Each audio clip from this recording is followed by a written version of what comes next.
बिस्मिल्लाहिर्रहमानिर्रहीम। मोहतरम नाजरीन, अस्सलामुअलैकुम। अल्लाह ताला के नाम से शुरू जो बड़ा मेहरबान और नहायत रहम करने वाला है। दुनिया का सबसे पहला और खौफनाक तूफान जिसने इस रुए ज़मीन पर रहने वाली हर चीज़ को फना कर दिया था और इस रुए ज़मीन पर कोई भी चीज़ बाकी ना रही थी। इस तूफान के बाद अल्लाह ताला ने इस रुए ज़मीन पर दोबारा से नई जिंदगी को आबाद फरमाया। और इस तूफान में कितने लोग बच गए थे और वो बचने वाले लोग जिस कश्ती पर सवार थे उस कश्ती को कहाँ पर बनाया गया था और वो कश्ती कितने वक्त में तैयार हुई थी और उस कश्ती को किस चीज से बनाया गया था और हजरत नूह अलैहिस्सलाम की कश्ती कितनी लंबी और कितनी चौड़ी थी, उसकी कितनी मंजिलें थीं और उस कश्ती के अंदर कौन कौन सी मखलूकात सवार हुई थीं और कुल कितने अफराद हजरत नूह अलैहिस्सलाम की उस कश्ती पर सवार होकर दुनिया के उस खौफनाक तूफान से बचे थे और शैतान उस कश्ती के अंदर क्यों सवार हुआ था और ये कश्ती कितने साल तक अल्लाह ताला के उस खौफनाक तूफान के अंदर तैरती रही और जब वो तूफान रुक गया तो उस कश्ती को किस जगह पर छुपाया गया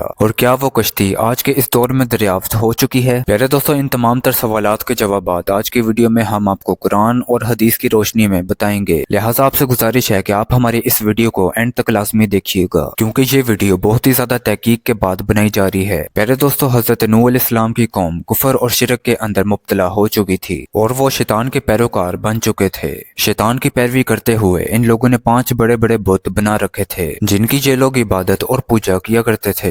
वो 5 बड़े बुतों के नाम ये हैं: वद, सुआ, याऊस, याऊद और नसर। ये कौम इन 5 बड़े बुतों की पूजा करती थी। इसके अलावा उस कौम के अंदर हर तरह की बुराई थी और वो हर किस्म के गुनाह के अंदर मुब्तला हो चुकी थी। इस कौम की रहनुमाई के लिए अल्लाह ताला ने अपने प्यारे पैगंबर हजरत नूह अलैहिस्सलाम को भेजा और अल्लाह ताला ने हजरत नूह अलैहिस्सलाम को नबूवत अता की। हजरत नूह अलैहिस्सलाम ने इस कौम में आकर अपनी नबूवत का ऐलान किया और बुतों की पूजा करने से उन लोगों को मना किया और अल्लाह ताला की वादानियत की तरफ दावत दी और उनको एक खुदा की इबादत करने का हुक्म दिया। मेरे दोस्तों, याद रहे कि हजरत नूह अलैहिस्सलाम ही वो पहले रसूल हैं जिन्होंने कुफार को तबलीग की और इनकी कौम ही वो पहली कौम है जिन पर अल्लाह ताला ने दुनियावी अजाब नाजिल फरमाया। इस तरह हजरत नूह अलैहिस्सलाम की कौम से ही दुनियावी अजाब की इब्तिदा हुई। जिस तरह के अल्लाह ताला कुरान पाक में इरशाद फरमाता है कि बेशक हमने नूह को उसकी कौम की तरफ भेजा कि वो उनको डराए कि इससे पहले उन पर दर्दनाक अजाब नाजिल हो। मेरे दोस्तों, हजरत नूह अलैहिस्सलाम 950 साल तक तबलीग करते रहे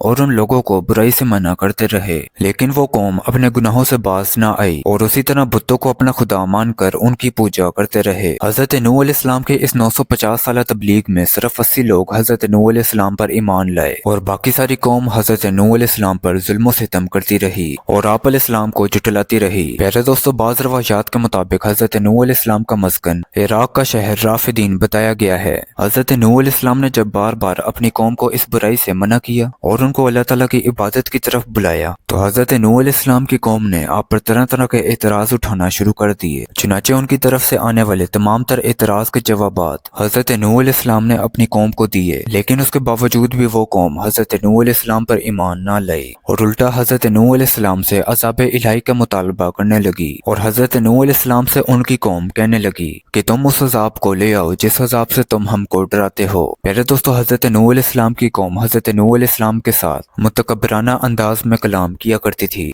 और आपकी कौम ने आपसे कहा कि अगर आप तबलीग करने से बाज ना आए तो हम आपको संसार कर देंगे और इस तरह उस कौम ने हजरत नूह अलैहिस्सलाम को कत्ल करने की धमकी दी। इस कौम के लोग माज़िला इतने बुरे हो चुके थे कि आपकी कौम आप अलैहिस्सलाम को पागल कहकर पुकारती और मरने से पहले हर बंदा अपनी औलाद को ये नसीहत करता कि हजरत नूह अलैहिस्सलाम की बातों पर कान न धरना और न ही उन पर ईमान लेकर आना। माज़िला वो दीवाने हैं। प्यारे दोस्तों, जब हजरत नूह अलैहिस्सलाम की 950 साल तबलीग के बावजूद भी ये कौम ईमान ना लाई तो उस वक्त अल्लाह ताला ने हजरत नूह अलैहिस्सलाम की तरफ वही भेजी कि जो ईमान आप पर ला चुके हैं इनके अलावा अब आप पर कोई ईमान ना लाएगा। तो उस वक्त हजरत नूह अलैहिस्सलाम ने अल्लाह ताला की बारगाह में दुआ की और आप अलैहिस्सलाम की दुआ कबूल हुई और अल्लाह ताला ने हजरत नूह अलैहिस्सलाम को एक कश्ती बनाने का हुक्म दिया और साथ ही अल्लाह ताला ने अपने प्यारे पैगंबर हजरत नूह अलैहिस्सलाम को ये भी बता दिया कि कश्ती में सवार होने वाली मखलूक के अलावा दुनिया में तमाम तर मखलूक को तबाह कर दिया जाएगा और इस रुए जमीन पर कोई भी चीज बाकी ना रहेगी। जिस तरह के अल्लाह ताला कुरान पाक में इरशाद फरमाता है और नूह अलैहिस्सलाम को वही भेजी कि तुम्हारी कौम में से कोई मुसलमान ना होंगे।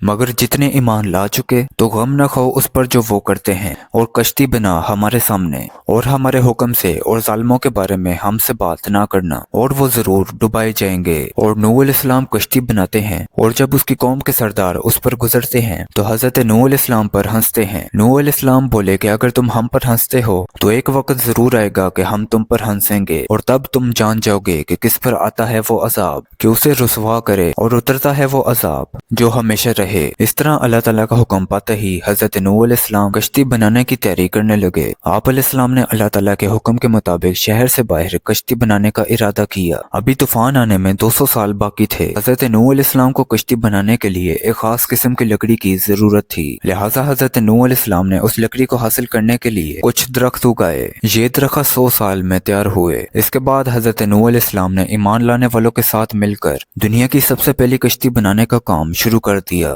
प्यारे दोस्तों, इस कश्ती की तैयारी के दौरान आपकी कौम आपको बहुत ही ज्यादा तकलीफ देती, यहाँ तक कि कश्ती पर फजला भी कर देती, लेकिन इन तमाम तर तकलीफ के बावजूद आप सब कुछ बर्दाश्त करते हुए कश्ती की तैयारी में लगे रहे। प्यारे दोस्तों, ये कश्ती कमोबेश 100 साल के अंदर तैयार हुई। ये कश्ती 300 गज लंबी और 50 गज चौड़ी थी और 30 गज ऊंची थी। कश्ती का अगला हिस्सा मुर्गे के सर की तरह और कश्ती का पिछला हिस्सा उसकी दुम जैसा था। उस कश्ती के ऊपर तारकोर का लेप किया गया था और कश्ती में 3 दरवाजे रखे गए थे। उस कश्ती की कुल 3 मंजिलें बनाई गई थी।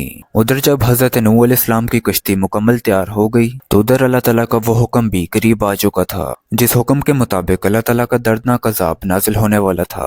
एक दिन अल्लाह ताला के हुक्म से हजरत नूह अलैहिस्सलाम के तंदूर से पानी उबल आया था। हजरत नूह अलैहिस्सलाम समझ गए कि अब अल्लाह ताला का अजाब शुरू होने वाला है, जिस तरह के अल्लाह ताला इस बात को कुरान पाक में इरशाद फरमाता है, और जब हमारा हुक्म आया और तंदूर से पानी उबला तो हमने फरमाया कि कश्ती में सवार कर ले हर जिन्स में से एक जोड़ा, नर और मादा, और जिन पर बात पड़ चुकी है उनके सिवा अपने घर वालों को और बाकी तमाम मुसलमानों को, और उसके साथ मुसलमान ना थे मगर थोड़े। मेरे दोस्तों, रवायात में आता है कि जब अल्लाह ताला का वो दर्दनाक तूफान शुरू हुआ तो जमीन पानी उबलने लगी और आसमान से पानी आना शुरू हो गया। उस वक्त हजरत नूह अलैहिस्सलाम ने अल्लाह ताला के हुक्म से कश्ती में दरिंदों, चिरिंदों और परिंदों और हर किस्म के अशरातुल अर्ज का एक एक जोड़ा नर और मादा सवार कर लिया, और आप अलैहिस्सलाम और आपके तीनों फर्जंद यानी हाम, साम और याफिस और इन तीनों की बीवियां और आपकी बीवी मोमना और 72 मोमिनीन मर्द औरत कुल 80 इंसान इस कश्ती में सवार हो गए। और हजरत नूह अलैहिस्सलाम की एक बीवी थी जिनका नाम फाइला था, और आपका एक लड़का था जिसका नाम किनान था। ये दोनों हजरत नूह अलैहिस्सलाम पर ईमान न लाए थे और न ही ये दोनों कश्ती पर सवार हुए और अल्लाह ताला के इस तूफान के अंदर गर्क हो गए। पहले दोस्तों, रवायात में आता है कि हजरत नूह अलैहिस्सलाम की कश्ती में 40 मर्द और 40 औरतें थीं, मगर आपकी औलाद के सिवा किसी की नस्ल ना चली, इसीलिए आपको आदम सानी कहा जाता है। पहले दोस्तों, कश्ती की कुल 3 मंजिलें थीं, जिसमें सबसे नीचे वाली मंजिल पर दरिंदों, परिंदों और हशरातुल अर्ज को रखा गया था, और दरमियानी मंजिल पर चौपाए और दीगर जानवरों को रखा गया था, जबकि सबसे ऊपर वाली मंजिल पर इंसानों ने क्याम किया था। प्यारे दोस्तों, अल्लाह ताला के इस दर्दनाक अज़ाब के दौरान मुसलसल 40 दिन तक बारिश होती रही और मुसलसल जमीन पानी उबलती रही, यहाँ तक के पानी में ऊंचे ऊंचे पहाड़ भी डूब गए। इस तरह हजरत नूह अलैहिस्सलाम की कश्ती के अलावा कोई भी उस तूफान से ना बच सका। चुनाचे 150 दिन तक वो कश्ती अल्लाह ताला के तूफान के अंदर हज को ले खाती रही, और फिर अल्लाह ताला के हुक्म के मुताबिक आखिरकार ये तूफान थम गया और 10 मुहर्रम अल हराम यानी अशूरा के दिन ये कश्ती इराक में पहुंचकर जूती पहाड़ पर रुक गई। अल्लाह ताला के इस दर्दनाक तूफान के खत्म होने के बाद सब लोगों ने शुक्राने के तौर पर उस दिन का रोजा रखा। इस तरह दुनिया की सबसे पहली कश्ती का सफर अपने इख्तिताम को पहुंचा, और जो लोग उस कश्ती में मौजूद थे वही लोग बच पाए, और बाकी सब कुछ अल्लाह ताला के उस दर्दनाक तूफान ने तबाह बर्बाद कर दिया। और फिर अल्लाह ताला ने हजरत नूह अलैहिस्सलाम की औलाद से इंसानी जिंदगी को आबाद किया, और आज जो इंसानी नस्ल मौजूद है वो हजरत नूह अलैहिस्सलाम की औलाद में से है। इसी वजह से हजरत नूह अलैहिस्सलाम को आदम सानी कहा जाता है। पहले दोस्तों, अब बात करते हैं कि क्या हजरत नूह अलैहिस्सलाम की वो कश्ती आज के दौर में दरियाफ्त हो चुकी है या फिर नहीं। इसके बारे में माहिरीन का कहना है कि कश्ती नूह की बाकियात मशरकी तुर्की में वाक़े कोहे एरारात पर मिली हैं, जो कि 1400 फीट ऊंची हैं। उस कश्ती की 3 मंजिलें हैं और ये हजारों मीटर बर्फ के नीचे दबी हुई थी, जबकि तमाम अहले किताब के माहिरीन ये मानते हैं कि यही कश्ती हजरत नूह अलैहिस्सलाम की कश्ती है, और उन माहिरीन का ये मानना है कि ये कश्ती 4800 कबल मसीह की है। हजरत नूह अलैहिस्सलाम की कश्ती के रुकने की जगह जूदी पहाड़ लिखी है, जबकि ये पहाड़ कोहे किरदान का हिस्सा है। यहाँ पर ही हजरत नूह अलैहिस्सलाम ने अपने साथियों से मिलकर एक मस्जिद तामीर की थी, जिसको सामानीन मस्जिद कहा जाता है, और उन्होंने ही उसरान शहर आबाद किया था। आपका मज़ार मुबारक लबनान में वाक़या है। पहले दोस्तों अब बात करते हैं कि क्या शैतान भी हजरत नूह अलैहिस्सलाम की इस कश्ती में सवार हुआ था। पहले दोस्तों आजकल बहुत सी बेबुनियाद वीडियोस में ये बताया जाता है कि शैतान गद्दे की दुम के साथ लटक कर सबसे आखिर में हजरत नूह अलैहिस्सलाम की कश्ती में दाखिल हुआ था। आपको बताते चले कि इस बात के अंदर कोई सच्चाई नहीं है। हजरत नूह अलैहिस्सलाम की कश्ती के अंदर कोई भी जिन और शैतान मौजूद ना था, और न ही ऐसी कोई रवायात मिलती हैं। ये तमाम तर बातें फजूल और झूठ हैं। अल्लाह ताला से दुआ है कि अल्लाह ताला हमें अपने तमाम तर फरमीन पर अमल करने की तौफीक अता फरमाए और उन तमाम तर गुनाहों से हमको बचाए जिन गुनाहों के अंदर मुब्तला होकर पिछली कौमें हलाक हुई। उम्मीद करते हैं कि आपको हमारी ये दिलचस्प और ईमान अफरोज वीडियो पसंद आई होगी। अगर आपको हमारी ये वीडियो पसंद आई है तो इस वीडियो को लाइक और हमारे चैनल आलियान जावेद ऑफिशियल को सब्सक्राइब कर लें। सब्सक्राइब के साथ साथ हमारी वीडियोस को शेयर भी करें और अपनी राय का इज़हार नीचे कमेंट्स में भी लाज़मी करें। मिलते हैं फिर किसी नेक्स्ट वीडियो में, तब तक के लिए अल्लाह हाफिज।